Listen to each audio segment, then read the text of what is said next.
Yo guys, what is up? Max in our first Descendant video, and today we got a big update.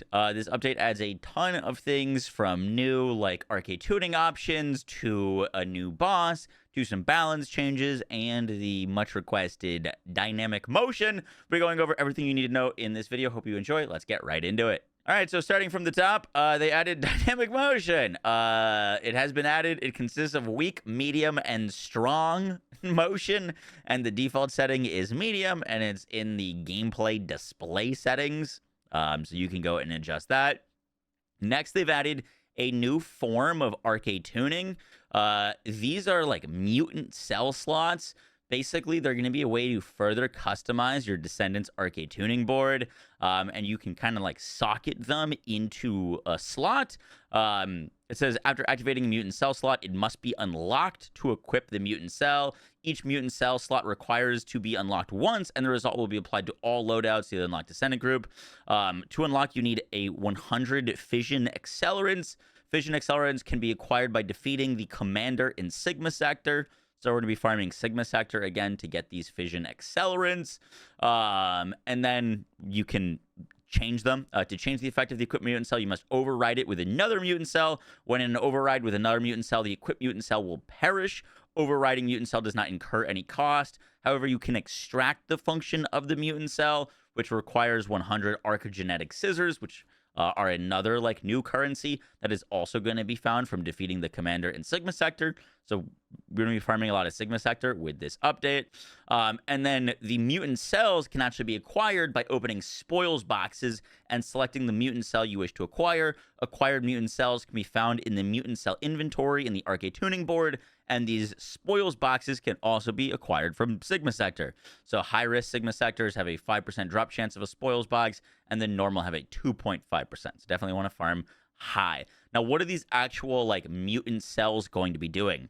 Now, there are a lot of them, so I'm not going to go through literally every single one.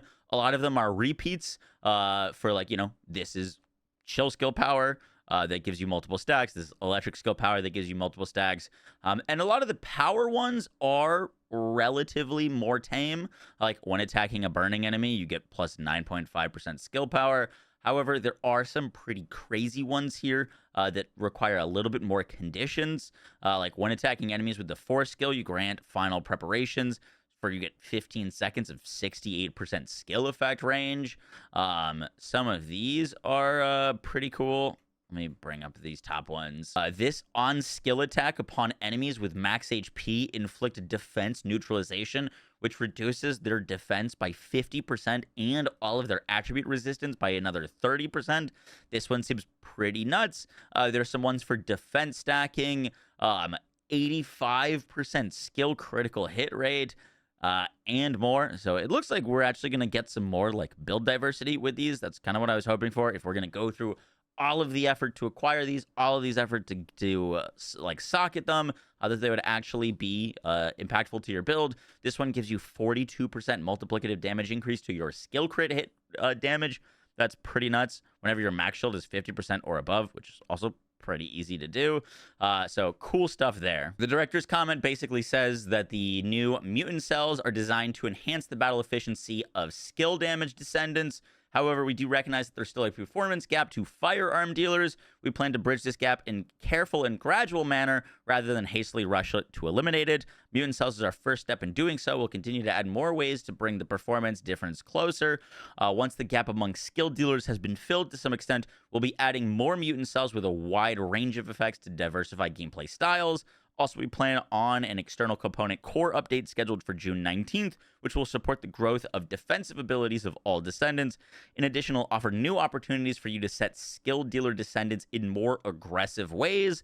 We'll continue to keep a good balance of the game by encouraging each Descendant to exploit their unique battle style and advantages. Next, new intercept battle, the Ice Maiden. In order to do it, you need to be mastery rank 18. It's going to be chill, and there's going to be obstacles that hinder your movement in the Ice Maiden map. Destroying the parts give you a buff, and when entering Void Reflux mode, Ice Maiden is weakened as you destroy more number of parts in the normal mode. When entering Void Reflux mode, it creates a snowstorm, uses its most powerful skills. They also adjusted the like HP scaling and shield scaling in a party, so it's less punishing to play in a party. For example, the boss would have 3.23 times more HP and shields if you're in 4-player. Now that's changed to 2-player, so you're more rewarded for playing with your buddies or matchmaking for these fights, which is pretty cool. And these are now going to be dropping quality certified ETA vouchers. These quality certified ETA vouchers can be exchanged for like quantum incubators, ion accelerators, Kuiper shards, and more. And they're also doing like a leaderboard reset for the Ice Maiden. They do have an interesting director's comment here. To improve gameplay styles, avoid intercept battles that end in under 1 second, and reward structure that requires excessive repetition, we've implemented the following changes. First, the playtime was adjusted in consideration of the extremely short battle duration that prevented strategic gameplay. With this adjustment, we aim to bring out the necessity to employ attribute-based battle strategies. Ice Maiden especially was designed to have a structure that shortens the clear time as players destroy its parts and gradually enhance the Descendant's skill power. Next, we heard your opinion on low multiplayer battle efficiency and adjusted HP and shield multiplier that was applied to 4-player rounds from 3.2 times to 2 times. With adjustment, we expect our players to enjoy faster and more meaningful gameplay experiences in multiplayer modes.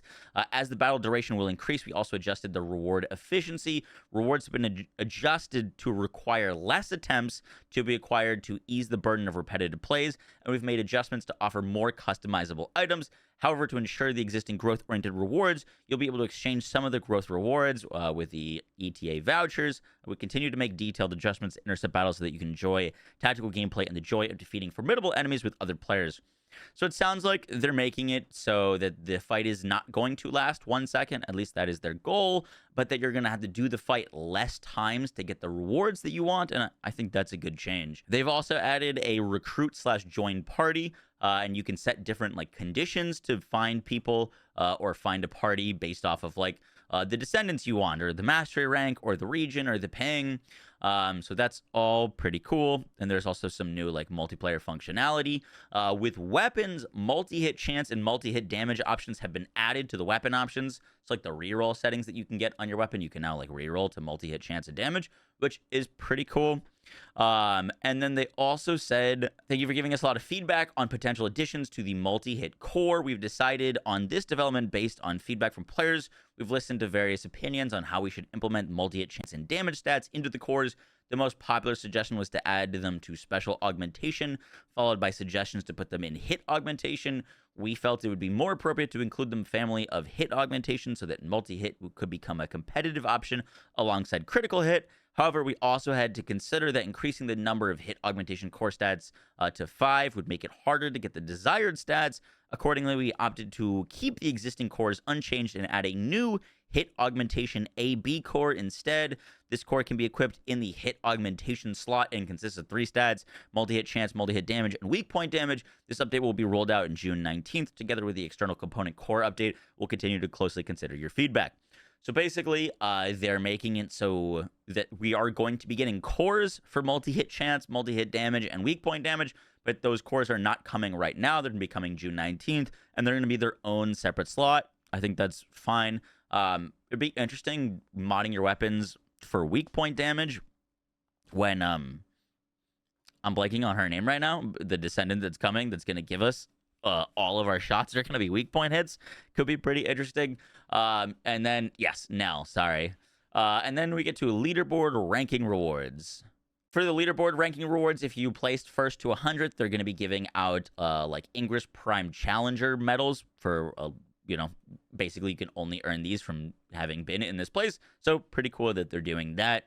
Next up, they added the ability to view Descendants. Apparently, this is partially controversial because people are concerned about it being a way to enable like toxicity. If you're playing a game and you can view other people's builds and they're dying or they're not killing things, you could go yell at them for their build. I think this is going to do more good than harm, hopefully, because you're going to be able to like see what people are using in Albion and maybe change your build or update it to maybe something looks better than what you're using. They've also added core conversion. That is going to be a little bit costly. Only stage 10 cores can be converted. only cores of a different augmentation type from the conversion target core can be used as conversion materials. And you need to use 3 conversion cores, or three cores to convert to 1. So they are going to get slimmed down, and each conversion costs 50,000 gold. Very cool system that they're adding, but note that it's not going to be like a 1-to-1. It's going to be a 3-to-1.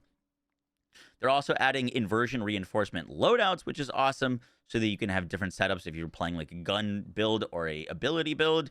And then they also added a bunch of new products into the shop, and like added some new like organization for it. Lastly, they're doing a new like login event, the Albion Special Dispatch, which is going to have a bunch of rewards to it. And they also made some content improvements.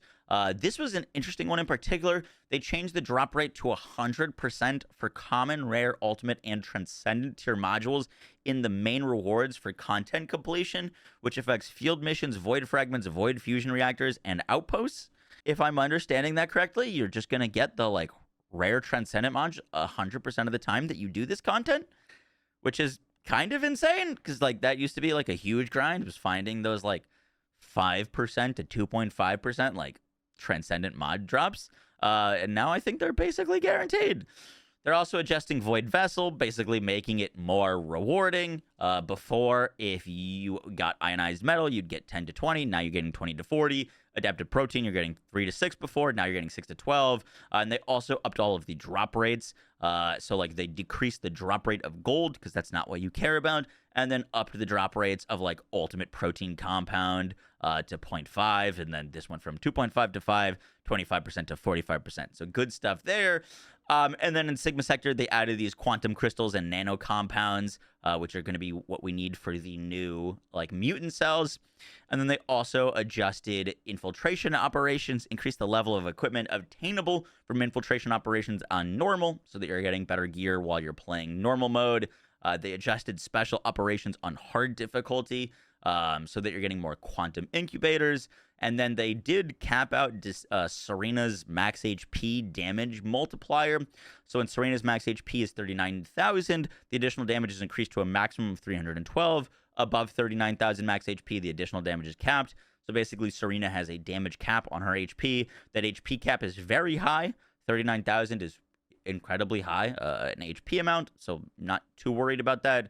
But that is like technically a slight nerf. I think that's more so for the future, when they're adding all of these like core updates that's going to enhance our defensive capabilities. Serena's going to benefit, or would have benefited the most from enhancing her defensive capabilities, because everyone else would be getting defense while Serena would be getting offense. So it sounds like they're just kind of putting in a preventative measure for that now. Next, there's a bunch of like UI, UX changes that are kind of, you know, more so miscellaneous. I'll leave a link down in the description if you want to read through all of these. None of them are really changing of balance or anything.